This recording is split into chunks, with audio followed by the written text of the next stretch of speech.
Boa noite. Boa noite. Mega operação da Lava Jato se espalha por 7 estados do país e atinge principais políticos do PMDB. Polícia Federal entra nas casas de Eduardo Cunha e dos ministros Henrique Alves e Celso Pancera. Conselho de Ética avança no processo que pode cassar o mandato do presidente da Câmara. No centro de São Paulo, assaltantes invadem joalheria e fazem 80 reféns.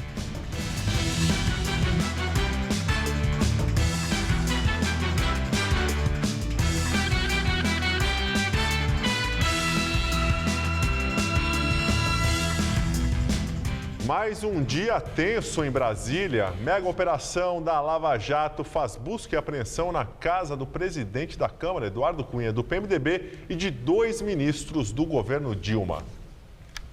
A nova fase da Lava Jato foi chamada de catilinárias, que são discursos célebres do cônsul Romano Cícero contra o senador Catilina, que planejava tomar o poder e derrubar o governo republicano. Ao todo, foram realizados mais de 50 mandados de busca e apreensão em pelo menos 7 estados. Segundo os investigadores, o objetivo é evitar a destruição de provas que possam incriminar os acusados no esquema de corrupção na Petrobras. A operação contra os políticos foi autorizada pelo ministro do STF, Teori Zavascki, responsável pelo caso na corte. Em Brasília, os agentes estiveram na residência oficial do presidente da Câmara, Eduardo Cunha, do PMDB, por volta das 6 da manhã. A casa fica no Lago Sul, bairro nobre de Brasília. Foi Cunha quem recebeu os policiais. Lá, eles apreenderam, entre outros objetos, um celular do PMDBista. A Polícia Federal também esteve na diretoria-geral da Câmara dos Deputados. A chefe de gabinete de Cunha, Denise Santos, também foi alvo. No Rio de Janeiro, os policiais fizeram buscas na casa de Cunha, na Barra da Tijuca, e no escritório do deputado, no centro da cidade. Além de Cunha, a Polícia Federal fez busca na casa dos ministros do PMDB, Celso Pancera, de Ciência e Tecnologia, e no Rio Grande do Norte, na casa do ministro do Turismo, Henrique Eduardo Alves, que também já foi presidente da Câmara dos Deputados. O doleiro Alberto Youssef afirmou que Pancera era pau-mandado de Cunha e o acusou de intimidação durante os trabalhos da CPI da Petrobras. Pancera negou as acusações. A Polícia Federal fez buscas em endereços dele em Duque de Caxias, no Rio de Janeiro. Outro alvo das ações foi Fábio Cleto, demitido na semana passada pela presidente Dilma Rousseff da vice-presidência de fundos de governo e loteria da Caixa. Ele é aliado de Cunha. O funcionário Altair Alves Pinto também estava na lista da Polícia Federal. Na delação premiada, o lobista Fernando Baiano disse que levou entre R$1 milhão e R$1,5 milhão de reais ao escritório de Cunha, no Rio de Janeiro, em outubro de 2011. O dinheiro, segundo Baiano, foi entregue a uma pessoa chamada Altair. Além destes, a Polícia Federal também buscou provas contra os ex-ministros do governo Dilma e agora senadores Fernando Bezerra Coelho, do PSB. A busca foi no escritório dele, em Petrolina, Pernambuco, e no de Edson Lobão, ex-ministro de Minas e Energia do PMDB. Os dois já são alvos de inquéritos da Lava Jato no STF.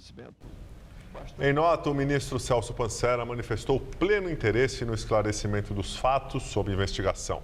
A assessoria do senador Fernando Bezerra Coelho disse que ele continua à disposição para colaborar com a investigação. O advogado de Edson Lobão disse que essa busca é desnecessária e que o senador está colaborando. Já o ministro Henrique Alves disse que está à disposição para qualquer esclarecimento. Na nova fase da Lava Jato, foram alvos outras pessoas ligadas ao PMDB, principalmente ao presidente do Senado, Renan Calheiros. Entre elas, o deputado federal Aníbal Gomes, do PMDB do Ceará.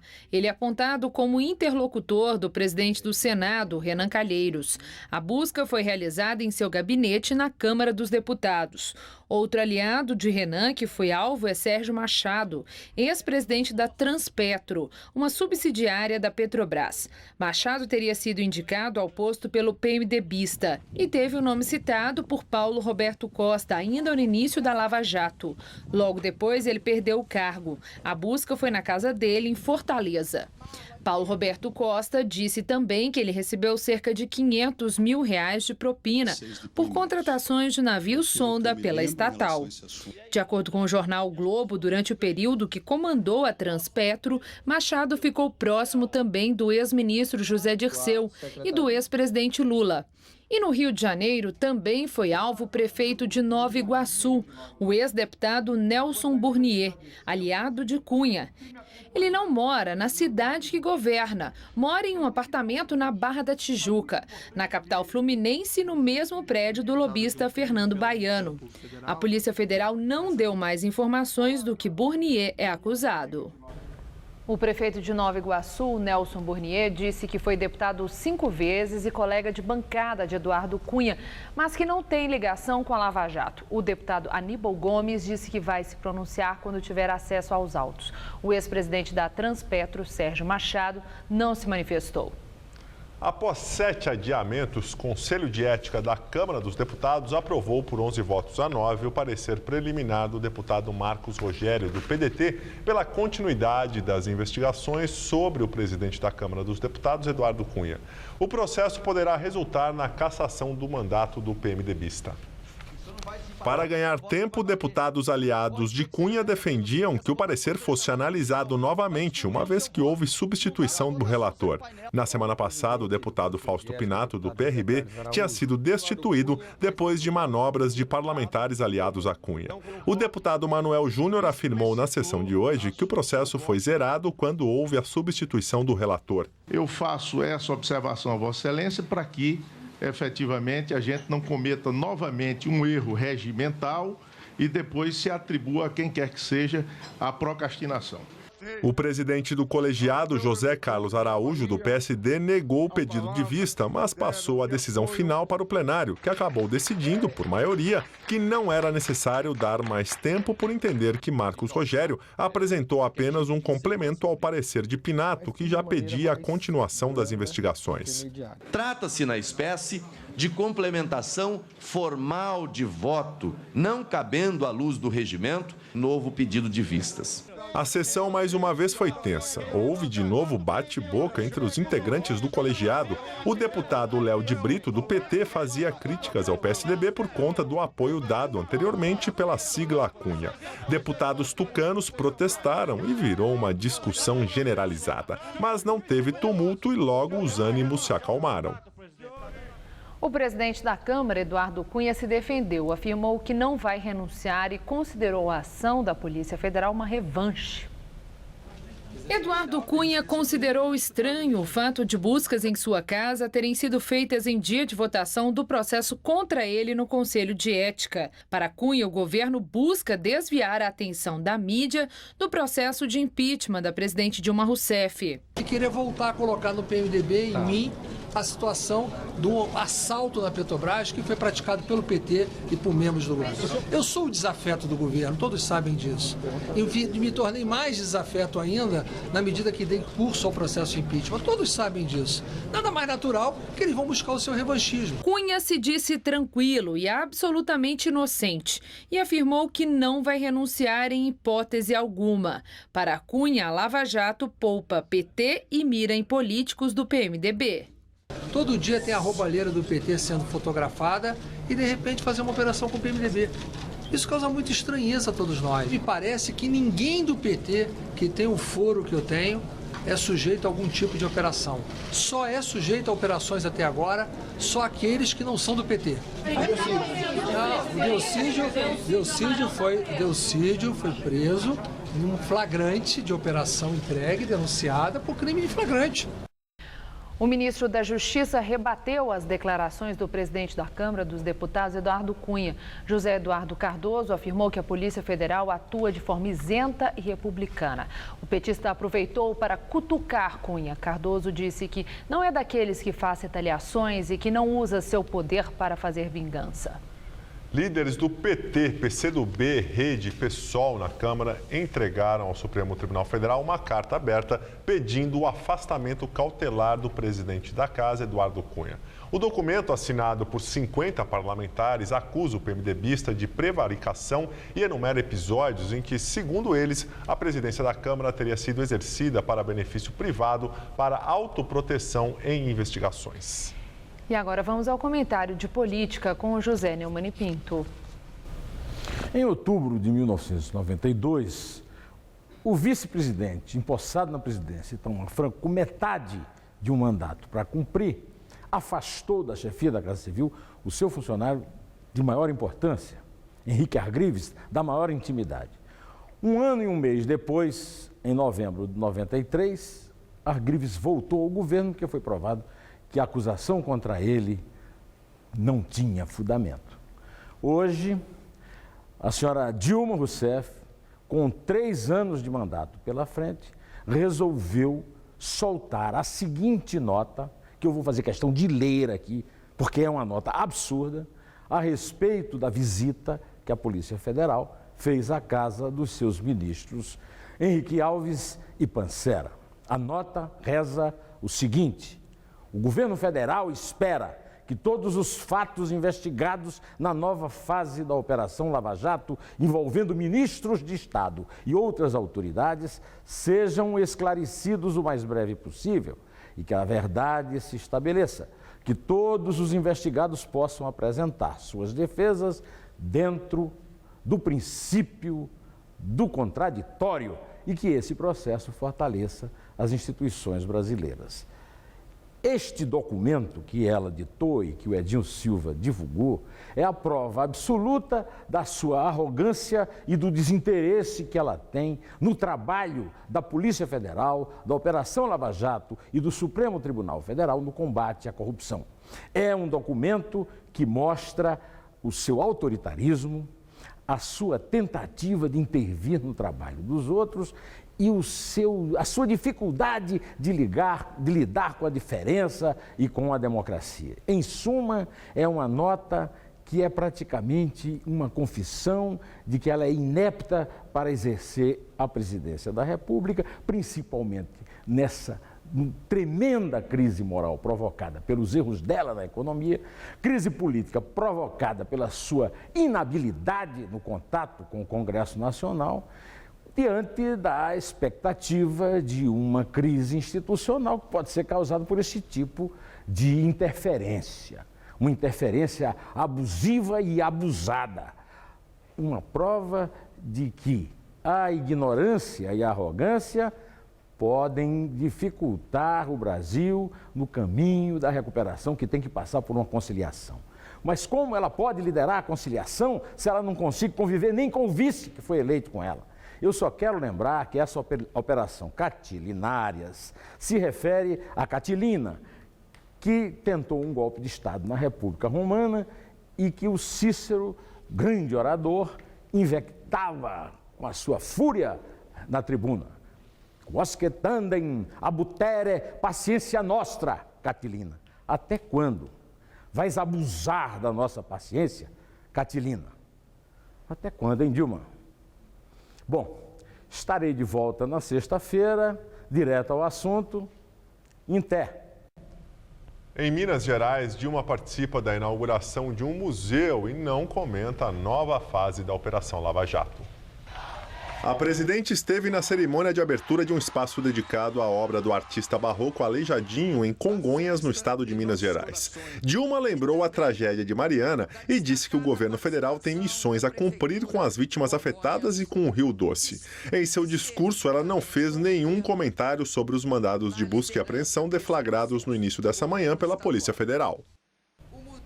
Direto de Brasília, Josias de Souza analisa esse dia de tensão na capital federal. Há poucos dias do início do recesso parlamentar, a República voltou a ferver. A Polícia Federal amanheceu o dia na frente de mais de 50 endereços ilustres. Investiga-se a ocorrência de assaltos. Só que não foram assaltos de fora para dentro. A Polícia e a Procuradoria da República esclarecem que os assaltos ocorreram de dentro para fora. Foram varejados escritórios, gabinetes e residências de Eduardo Cunha, de pessoas ligadíssimas a Renan Calheiros, de ministros que Dilma acaba de nomear na última reforma ministerial e de parlamentares. Tirando uma ou outra exceção, a grossa maioria de gente vinculada ao PMDB. Dilma Rousseff e seus operadores políticos ficaram tontos com essa última operação policial. No instante em que se discute o impeachment, eles receiam que a turbulência que já tomou conta da Câmara se alastre também para o Senado Federal. O Palácio soltou uma nota para dizer que espera que tudo seja esclarecido, ou seja, o governo não tem o que dizer. Demitir ministros, nem pensar. Isso pode irritar o PMDB.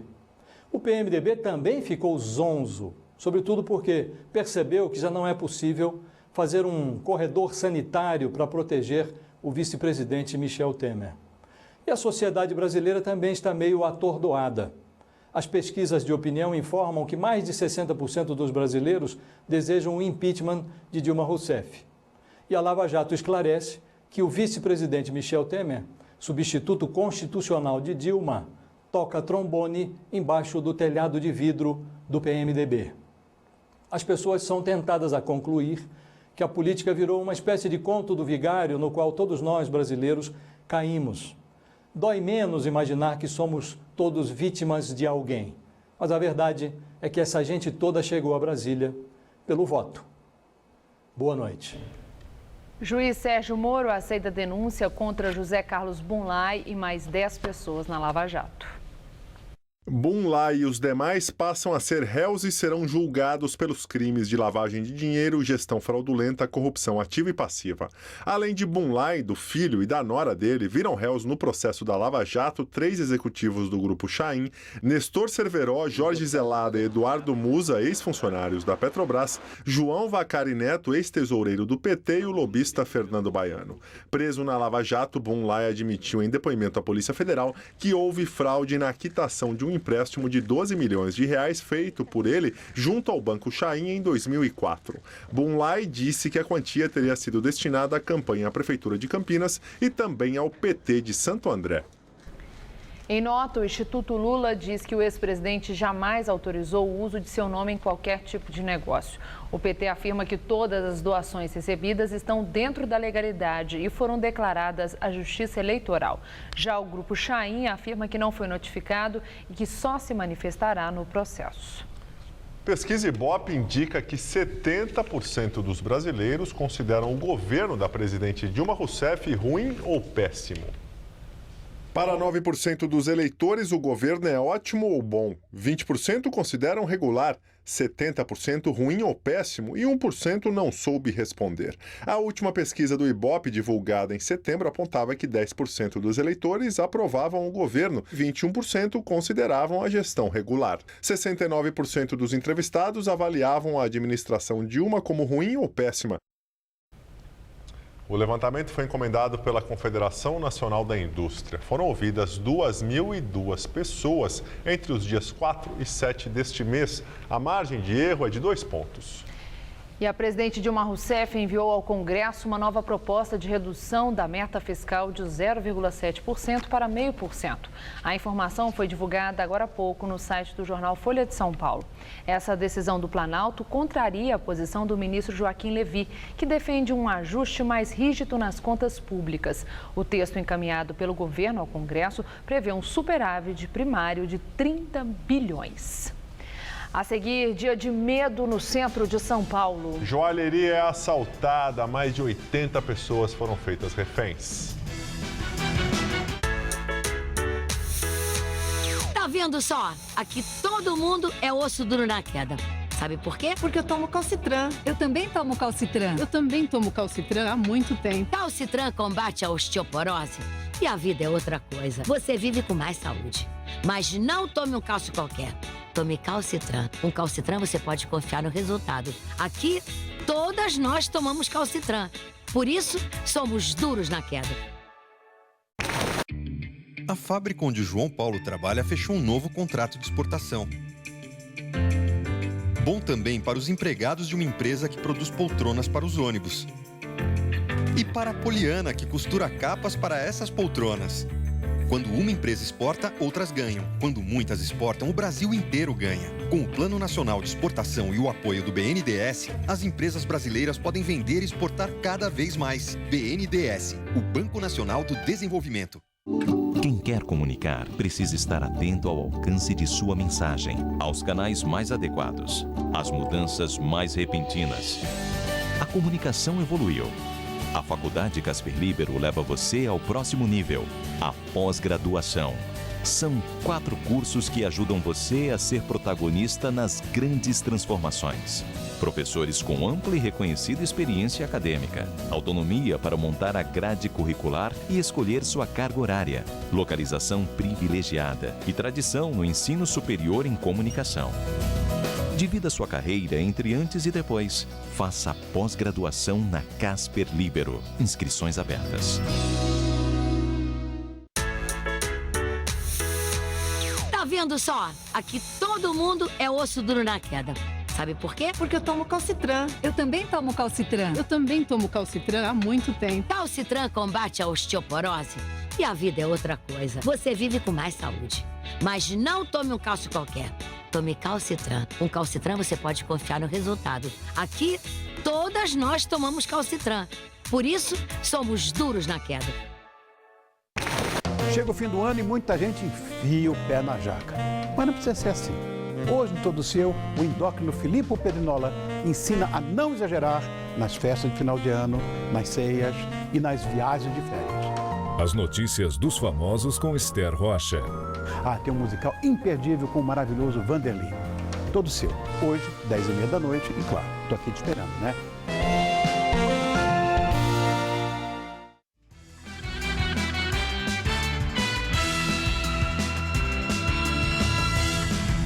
Pelo menos 80 pessoas passaram por momentos de tensão numa joalheria na conhecida Rua do Ouro, no centro de São Paulo. Ladrões armados entraram na loja e se passaram por clientes, mas a polícia frustrou o plano da quadrilha. O abraço é pelo alívio após ter ficado horas nas mãos dos criminosos. Momentos de pânico que os reféns dificilmente vão esquecer tão cedo. E eles falando, todo mundo quieto, senão todo mundo vai morrer, todo mundo vai morrer. O assalto foi no segundo andar desta galeria na Rua Barão de Paranapiacaba, no centro de São Paulo, conhecida pelo comércio de ouro e joias. Para a polícia, 13 pessoas participaram da ação. Durante o assalto, tiros foram disparados e uma pessoa teria ficado ferida de raspão na orelha. Para agregar o número de pessoas atuando e num estabelecimento que tem todo um controle de circuito, certeza foi planejado. De acordo com a polícia, no local funcionam pelo menos 30 joalherias e pequenos comércios de joias, mas apenas um estabelecimento foi invadido. 80 pessoas foram feitas reféns e foram sendo liberadas aos poucos à medida que as negociações avançavam. Entre os rendidos haviam clientes e vendedores, como a Alaide. Ela se escondeu no banheiro. A ação da polícia foi muito boa, foi muito rápida. Foi tenso, porque eu acho que foi mais de uma hora a gente lá dentro, com medo, todo mundo nervoso. O diálogo foi intermediado por homens do GAT, o Grupo de Ações Táticas Especiais da polícia. Por volta das 14h, os bandidos se renderam. 4 foram presos. Eles vão responder por roubo, tentativa de latrocínio, resistência, organização criminosa, disparo de arma de fogo e porte de arma. 3 pistolas foram apreendidas. Depois de longo período, mais de uma hora, eles chegaram à conclusão de que seria o melhor a ser feito, seria largar as armas, entregar as armas, foram algemados, revistados e todos os reféns foram liberados. E agora à noite a PM divulgou que eram 153 reféns na joalheria e não 80. A Prefeitura de São Paulo conseguiu nesta tarde patrocínio para a tradicional festa de Réveillon na Avenida Paulista. O prazo para os patrocinadores apresentarem suas propostas vencia hoje ao meio-dia, mas foi prorrogado porque nenhuma empresa tinha se manifestado ainda. A Espetures informou nessa tarde que a Prefeitura de São Paulo conseguiu o apoio privado para realizar a tradicional festa de Ano Novo aqui na Avenida Paulista. A empresa que ganhou o chamamento público, que venceria hoje, apresentou garantias de patrocínio de R$1 milhão. O valor poderá ser complementado com outras cotas de patrocínio mesmo após a assinatura do contrato. Mesmo encontrando dificuldade de conseguir patrocínio para a festa, o prefeito Fernando Haddad havia garantido no início da semana que realizaria o evento de Ano Novo, mesmo sem o apoio da iniciativa privada. Apesar do patrocínio da festa de Réveillon anunciado hoje, a avenida não vai contar com o tradicional palco decorado com enfeites de Natal, pois não houve empresas interessadas em pagar esses enfeites. A programação da festa da virada ainda não foi divulgada. Medições do Instituto Nacional de Meteorologia mostram que este dezembro está com temperaturas mínimas e máximas 2 graus acima do normal. E amanhã, por causa da passagem de uma frente fria por São Paulo, o calor deve até diminuir, mas por pouco tempo. Vamos à previsão com Luciana Magalhães.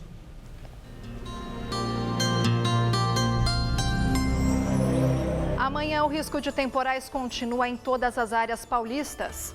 Por causa da passagem de uma frente fria pelo litoral, na maior parte do estado chove a qualquer hora com poucas aberturas de sol. Apenas na região norte paulista é que o tempo ainda fica mais aberto e a chuva só vem à tarde.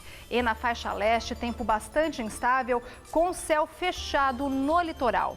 Máximas amanhã de 29 graus em Campinas e em São José dos Campos e de 26 em Santos. Na Grande São Paulo, as nuvens variam bastante no céu e pode ocorrer chuva forte em vários pontos. E por causa da chegada da frente fria, a temperatura cai.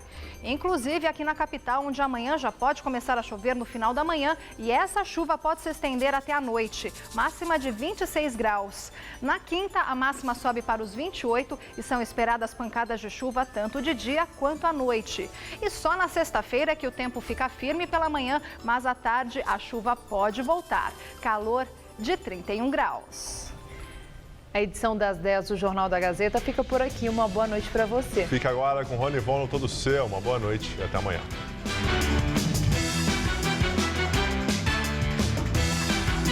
Logo mais 11h30 da noite, a escritora Marta Medeiros responde tudo em A Máquina. Assista agora. Todo Seu.